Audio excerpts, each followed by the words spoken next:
جب بندہ مومن کو موت آتی ہے نا، نیک اور متقی انسان کو صحیح حدیث کے الفاظ ہیں، صحیح حدیث کے الفاظ ہیں کہ جب اس کے آگے سے پردے اٹھ جاتے ہیں نا تو وہ کیا دیکھتا ہے؟ حد نگاہ تک، جہاں تک اس کی نظر جاتی ہے یہ اس دنیا کی نظر نہیں ہے، اب یہ نگاہ کسی اور دنیا میں کھل گئی ہے۔ اس کے جو مناظر ہیں، جو نظارے ہیں، وہ اللہ حقیقی معنوں میں جانتا ہے۔ ہمیں صرف کتنی اطلاع ہے؟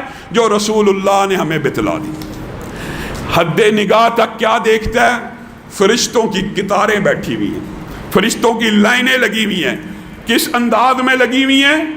فرشتے خوبصورت لباس لے کر، خوبصورت جوڑے لے کے، خوشبوؤں سے معطر استقبال کے آلات لے کے لائن در لائن کھڑے ہیں، اور اس کو کیا کہہ رہے ہیں؟ ارجعی الی ربکی راضیۃ مرضیہ فادخلی فی عبادی وادخلی جنتی۔ لوٹ آ اے پاکیزہ روح، اے نفس طیب، اے مطمئن روح، اے دنیا کے اندر محنت عبادت کرنے والی روح، اپنے رب کی طرف لوٹ جا، اس طرح کہ رب تجھ سے راضی ہے اور اب تجھے اپنے آپ سے راضی کر بھی دے گا۔ اس امید کے ساتھ نکل۔ اور جب پھر بندے کی روح، مومن بندہ ہوتا ہے نا، حدیث کے یہ الفاظ ہیں، جب بندہ مومن کے آگے سے پردہ اٹھتا ہے، یہ خوشخبری سنتا ہے، بشارت سنتا ہے، اس کا جسم میں ایک لمحہ بھی رہنے کو دل نہیں کرتا، روح بتاب ہو جاتی ہے۔ ہائے اتنا عمدہ استقبال، خوشبوئیں آ رہی ہیں، سلام کہہ رہے ہیں فرشتے استقبال کے لیے، کتنے کتنے نورانی چہرے آئے ہیں میرے استقبال کے لیے۔ روح کہتی ہے اب جسم سے رشتہ توڑ کے نکلا، اور پھر روح تیزی سے جسم سے نکلتی ہے، دنیا سے بے نیاز ہو جاتی ہے خوشی کی وجہ سے۔ اس وقت ہر بندہ مومن کو یہ خوشخبری سنا دی جاتی ہے کہ تیرا رب تجھ سے راضی ہو گیا، تو نے کام ہی ایسے کیے ہیں، تو نے زندگی ایسی عمدہ گزاری ہے۔ اور حدیث کے الفاظ پتہ کیا ہیں؟ اس وقت بندہ مومن کی روح جسم سے ایسے نکلتی ہے کہ ایک مشکیزہ ہو، لیدر کا، آپ نے دیکھا ہوگا پرانے دور میں ہوا کرتا تھا، ہمارے ہوش کی بات ہے، ہم نے خود بھی دیکھا کہ وہ ایک مشکیزہ اٹھانے والا اس کو اٹھاتا تھا، اس کے آگے ایک سوراخ ہوتا ہے، اگر اس کو کھول دیا جائے پورا مشکیزہ 1 منٹ میں حالی الٹا دے۔ بندہ مومن کی روح اس طرح جسم سے نکل جاتی ہے جیسے مشکیزے کا منہ کھول کے اس کو الٹایا جائے، کتنی آسانی سے پانی بہہ جائے گا، اس طرح روح نکل جائے گی۔ فرشتے جب اس روح کو لے کے نکلیں گے نا، اللہ تعالیٰ اس روح میں ایسی خوشبو پیدا کرے گا کہ دور دراز کے فرشتے کے ناکوں سے ٹکرائے گی، وہ دوڑتے ہوئے آئیں گے، سلام علیکم، سلام علیکم، تمہارے اوپر سلامتی ہو، کتنی عمدہ روح ہو، کتنے اچھے عمل کر کے جاری ہو کہ پورے زمین و آسمان کے خلا خوشبو سے بھر رہے ہیں۔ ہر بندہ، ہر فرشتہ جو اللہ تعالیٰ کا مقرر ہے، اس کے اوپر سلامتی بھیج رہا ہے، اس کو دعائیں دے رہا ہے، اس کے لیے خوشخبریاں کر رہا ہے۔ اس روح کو آسمانوں کی طرف اٹھایا جاتا ہے، استقبال کے لیے دروازوں کو کھولا جاتا ہے، اعلیٰ علیین کے مراتب میں اس کی روح کو رکھ دیا جاتا ہے۔ اور خدا نہ خواستہ، اللہ نہ کرے کوئی بندہ برا ہے، یا اس کے دنیا میں ابھی گناہ معاف پورے اللہ نے نہیں کیے، یا اعمال کا سسٹم ایسا ہے کہ 51% گناہ ہے۔ یہ بھی دیکھیے اللہ تعالیٰ کی کتنی بڑی رحمت ہے، نیکی 10 کے ساتھ لکھنی ہے، برائی 1 لکھنی ہے، اور پاسنگ مارکس 100 نہیں رکھے، 90 نہیں رکھے، 80 نہیں رکھے، کیا رکھے ہیں؟ 50.00001۔ یعنی نیکی تھوڑی بھی کرے گا انشاءاللہ اللہ تعالیٰ اس کو بخش دے گا، لیکن جو اس پیمانے پہ پورا نہیں اتر رہا، خدا نخواستہ اللہ ہم سب کو محفوظ رکھے۔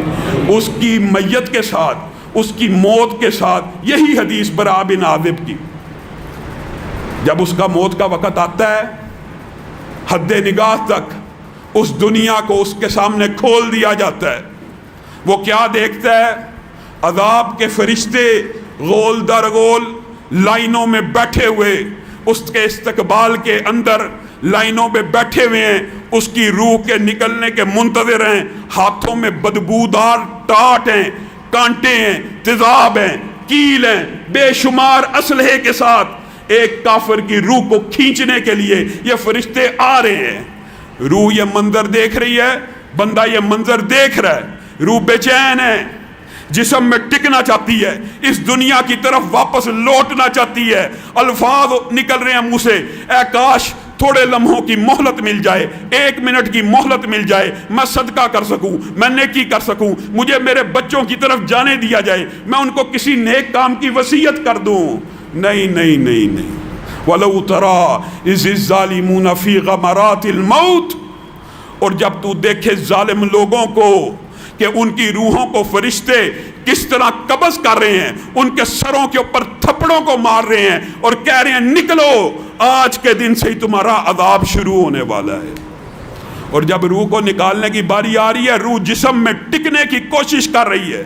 حدیث کے الفاظ ہیں، روح جسم سے نکلنا چاہتی نہیں، فرشتے کھینچ کے نکال رہے ہیں۔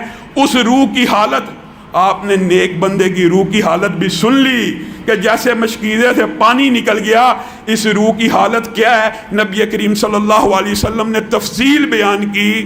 ایک کپڑے کو جو بڑا باریک ہو، جو بڑا ریشمی ہو، جو بڑا نرم و ملائم ہو، اس کو خاردار کانٹوں کے اوپر ڈال دیا جائے، پھر اس کو اچھی طرح ان کانٹوں کے اندر پیوست کر دیا جائے۔ اب ایک سائیڈ سے کوئی بندہ اس کو کھینچنا شروع کرے، وہ کانٹے اس کپڑے کا کیا حال کریں گے؟ فرشتے اس طرح روح کو جسم سے نکالتے ہیں، جسم بھی چھلنی ہو جاتا ہے، روح بھی چھلنی ہو جاتی ہے۔ اور جب روح نکلتی ہے، اس کو وعید دے دی جاتی ہے، لوٹ جا اپنے رب کی طرف، اس حالت میں کہ رب تجھ سے ناراض ہے اور تو نے ساری زندگی رب کو ناراض رکھا۔ جسم کے اندر سے، روح کے اندر سے ایسی بدبو پھیلتی ہے، دور دراز کے فرشتوں کے ناکوں سے آ کے ٹکراتی ہے، دوڑتے ہوئے آتے ہیں، کہتے ہیں تیرے پہ اللہ کی لعنت ہو، جس رب نے تجھے پیدا کیا تھا، تخلیق کیا تھا، تو اتنا بدبخت ہے، اتنا ظالم ہے، اسی کی نافرمانی کرنا شروع ہو گیا۔ اس کو ٹاٹ کے اندر لپیٹ کے، ان کو ریشمی غلافوں میں خوشبوؤں کا سفر، یا بدبو کا اور ٹاٹوں کا سفر لے کے شروع یہ بھی آسمان کی طرف ہوتا ہے۔ سبحان اللہ، آسمان کی طرف جاتی ہے۔ لمبی قرآن پاک کی آیتیں جن کا ترجمہ یہ ہے، لا تفتح، ان کے لیے، برے لوگوں کے لیے آسمان کے دروازوں کو نہیں کھولا جاتا، اور روح کو واپس سجین، ساتوں زمینوں کے نیچے ایک طبقہ ہے جو اللہ کا قید خانہ ہے، ان بدروحوں کے لیے اس کی کتاب کو وہاں پہ رکھ دیا جاتا ہے۔